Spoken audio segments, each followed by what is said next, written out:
بسم اللہ الرحمن الرحیم۔ السلام علیکم ناظرین، آپ نے 17 سال قید کی سزا عمران خان اور بشریٰ بی بی کے حوالے سے آپ نے سنی، اور اس سزا کے بعد جو صورتحال دکھائی دی، کچھ تو صحافیوں کا یہ بھی کہنا تھا کہ عمران خان صاحب شدید پریشان نظر آئے، شدید الجھن میں نظر آئے، شدید تکلیف میں نظر آئے، غصے کا اظہار کیا، نیند کی گولیاں منگوائیں، ڈپریشن کے اندر تھے، اس طرح موٹیویشن میں نہیں تھے۔ بہرحال یہ تو ایک کوشش اور کاوش تھی، مگر دوسری صورت میں یہ ہے کہ آپ یہ دیکھیں کہ پاکستان میں توشہ خانہ کے جس طرح کیس کو اچھالا گیا، جس طرح بنایا گیا، 7 کروڑ کی گھڑی ہے، 19 لاکھ میں اس کا سودا کیا گیا ہے۔ ویسے تو عمران خان صاحب کے مختلف حوالوں سے جو سزائیں ہیں، ان کی اہلیہ کو جو ہو چکی ہیں، عدت کیس میں 10 سال ہے، توشہ خانہ 1 کے اندر کیس میں 9 سال ہے، توشہ القادر ٹرسٹ کا فیصلہ ابھی تک پینڈنگ ہے، اسی کے ساتھ ساتھ 9 مائی کیسز ابھی پینڈنگ ہیں۔ بتایا یہ جا رہا ہے کہ یہ تمام صورتحال دیکھ کر خان صاحب طویل ترین پریشانی کا شکار تھے، مگر یہ ان کے ووٹروں، ان کے سپورٹروں یا ان کے ساتھ دینے والوں کو کسی طرح سے بھی یہ مایوس نہیں کر سکتی بات۔ یقینی طور پر ایک ایسا شخص جس پر 180 سے زیادہ FIR اور مقدمات ہوں، روزانہ کی بنیاد پر طرح طرح کے شگوفے چھوڑے جاتے ہوں، نت نئے مقدمات گھڑے جاتے ہوں، نت نئے طریقے سے آگے کیا جاتا ہو۔ ویسے اگر آپ نے توشہ خانہ کی پوری تاریخ اور ہسٹری کو دیکھنا ہے تو اس وقت ایک رپورٹ ہم اپنے ساتھ لف کیے ہوئے ہیں، اس کو دیکھیے اور سر دنیا کے صورتحال کیا ہے۔ نواز شریف اور ان کی بیگم کلثوم نواز صاحبہ نے ایک گھڑی، پین، انگوٹھی۔ ناظرین، اس رپورٹ کے بعد آپ دیکھیں کہ پاکستان میں کس طریقے سے ہاتھی کو چیونٹی اور چیونٹی کو ہاتھی بنانے کی روش سیاسی طور پر تو ہمیشہ سے رہی ہے اور رہتی ہی ہے۔ اس کے ساتھ ساتھ عمران خان صاحب نے ناظرین ایک بات کی جس میں انہوں نے بتایا کہ پورے پاکستان میں اس وقت جو صورتحال کا سامنا ہے، پاکستان میں عاصم لا چل رہا ہے، گویا 1 مین آرمی اور 1 مین شو ہے۔ میری نفرت پاکستان کی آرم فورسز نہیں ہے، وہ فرد واحد شخص عاصم منیر صاحب سے ہے۔ اور اس کے ساتھ ساتھ انہوں نے جناب صاحب اس بات کا بھی اعادہ کیا کہ موت یا شہادت جد و جہد جاری رہے گی، جد و جہد عبادت ہے، اور کارکنان کو بھی اس حوالے سے انہوں نے ترغیب دی کہ آپ کی بات اسٹریٹ سٹرگل کو جو ہے شروع کیا جائے، جس انداز میں بھی شروع کیا جا سکتا ہے۔ اور اس کے ساتھ ساتھ اب یہ ہے کہ آنے والے دنوں میں بلکہ یہ تمام تر PTI کا قافلہ اب رواں دواں ہے آپ کا لاہور کی جانب، اور وہاں پر میدان سجانے کا جو ہے نا بات کی جا رہی ہے۔ بہرحال یہ تو ایک سیاسی طور پر بات تھی۔ دوسری جانب آپ دیکھیں کہ آج جنرل عاصم منیر صاحب نے بھی ایک کانفرنس کے ساتھ، تقریب کے ساتھ خطاب کیا۔ اس خطاب کے اندر کچھ باتوں کا اعادہ کیا گیا، اس بات کو پہلے سن لیجئے پھر ہم اس پر بات کرتے ہیں۔ میرا خدا گواہ ہے، یہ بنیان مرصوص میں اللہ کی مدد آئی اور ہم نے اللہ کی مدد آتے ہوئے دیکھی، محسوس کی۔ وَإِنْ يَنْصُرْكُمُ اللَّهُ فَلَا غَالِبَ لَكُمْ، ہم نے محسوس کیا۔ تو جو کہا ہوا ہے نا، اس میں 100% حقیقت ہے کہ فضائے بدر پیدا کر، فرشتے تیری نصرت کو اتر سکتے ہیں گردوں سے، قطار اندر قطار اب بھی، صرف یہ کہ ہم نے اپنے طور طریقوں کو ٹھیک کرنا ہے بس۔ اور یہ بنیان مرصوص کے اندر یہ ہوا،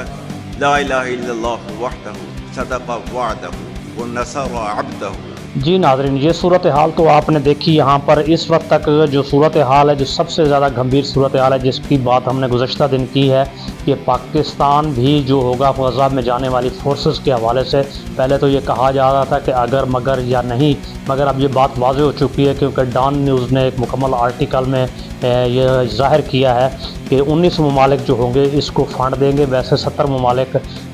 نے بات کی تھی UN نے، لیکن 19 ممالک نے فنڈ دینے پر اظہار کیا ہے، اور ان میں سے پاکستان کے 3500 فوجی یعنی 3500 افواج پاکستان کے سپاہی غزہ کے اندر جائیں گے۔ یہ پہلا قافلہ ہے، پہلی شکل میں تیار ہو چکا ہے، 3500 فوجی جائیں گے، مگر انڈونیشیا کے اس کے ساتھ ساتھ سب سے زیادہ ہیں جو لگ بھگ 20,000 کے قریب ہیں۔ تو یہ ایک سب سے بڑی چیز ہے۔ ناظرین، اب دیکھتے ہیں وہاں امن کس طرح سے آتا ہے، امن کی صورتحال کیا ہوتی ہے، اس کا دیرانیہ کتنا ہوتا ہے، وہاں ریہیبلیٹیشن کس طرح بنائی جاتی ہے،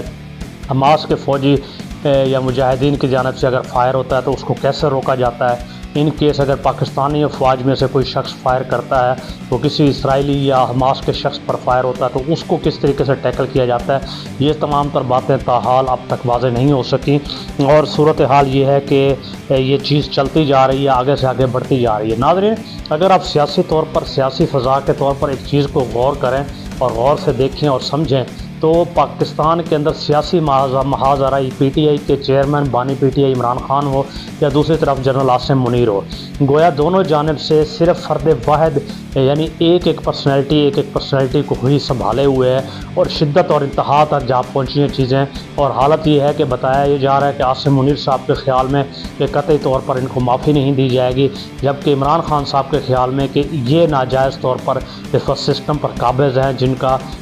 کوئی اسی طرح کا بھی جمہوری رول نہیں ہے، اور اس حوالے سے بھی مزید خدشات اور خطرے کا اظہار کیا ہے عمران خان صاحب نے۔ اور آنے والے دنوں میں اب تو یہ بات بھی کی جا رہی ہے کے پی کے گورنمنٹ کی طرف سے، جہاں کہا جا رہا تھا کہ وفاق کی طرف 2200 ارب روپے آپ کا ہے، آج ان کی جانب سے کہا گیا 4700 ارب سے کچھ زیادہ وفاق کی طرف ہے، ہمیں وہ وفاق سے اپنا حصہ چاہیے جو ہم لینا چاہتے ہیں۔ ناظرین، جس کے ساتھ ساتھ جو پاکستان کو درپیش مسائل ہیں، ناظرین ہونا تو یہ چاہیے، صرف مسئلہ یہ نہیں ہونا چاہیے کہ ہم صرف یہ دیکھیں کہ اڈیالہ جیل کے باہر بیٹھ جانا ہی سب سے بڑی حکمت عملی ہے، یا دھرنا دے کر رکنا بھی کوئی حکمت عملی ہے۔ سیاسی محرکات کو اپنائیں۔ یہ یاد رکھیے، جب بھی بات چلی عمران خان صاحب کی آزادی کی ہو، کیسز کی ہو یا ملاقات کی ہو، وہ ہمیشہ طور پر جو ہے نا ڈائلاگ سے چلے گی، پولیٹیکل ڈائلاگ سے چلے گی۔ پولیٹیکل ڈائلاگ کے بغیر کسی بھی طرح سے یہ معاملات کو بروئے کار نہیں لایا جا سکتا۔ ناظرین، ایک طرف تو یہ صورتحال ہے، دوسری طرف جو ہے نا آپ دیکھ رہے ہیں پاکستان پنجاب میں انکروچمنٹ کا سلسلہ بھی جاری ہے، مختلف شہروں کے اندر پیرا فورس مستعدی سے اپنے کام کو سر انجام دے رہی ہے، مگر کے پی کے میں صورتحال اس سے بدتر ہو چکی ہے۔ خبر کا آخری جز آپ کے سامنے پیش کرتے ہیں۔ ملتان میں ایک ہاؤس فزیشین ہے، نشتر ہسپتال کے اندر ایک پیشنٹ ہے، آپ یہ خبر سن چکے ہیں یقینی طور پر۔ وہاں پر ایک خاتون لائی گئی جن کو آخری زندگی کے سانسوں میں تھیں، بلڈ کی ضرورت تھی، وہاں پر ان کو بلڈ ڈونیٹ کیا گیا، بٹ ایٹ دا اینڈ وہ جانبر نہ ہو سکی، جس کے نتیجے کے طور پر اس ہاؤس جو بہت جونیئر ڈاکٹر تھے، جس انداز میں فنگرنگ کی تصویر اس وقت آپ کے سامنے ہے میڈیا کے اوپر، اب تک تو یہ ہے کہ اس کو جاب سے وہاں سے ٹرمینیٹ کر دیا گیا ہے۔ ناظرین، یہ صرف اس ڈاکٹر نے نہیں کی، بلکہ یہ ایک المیہ بتاتا ہے کہ ہمارا پڑھا لکھا طبقہ کہاں پہنچ چکا ہے۔ ناظرین، قصور اس کا کیوں کہی ہے؟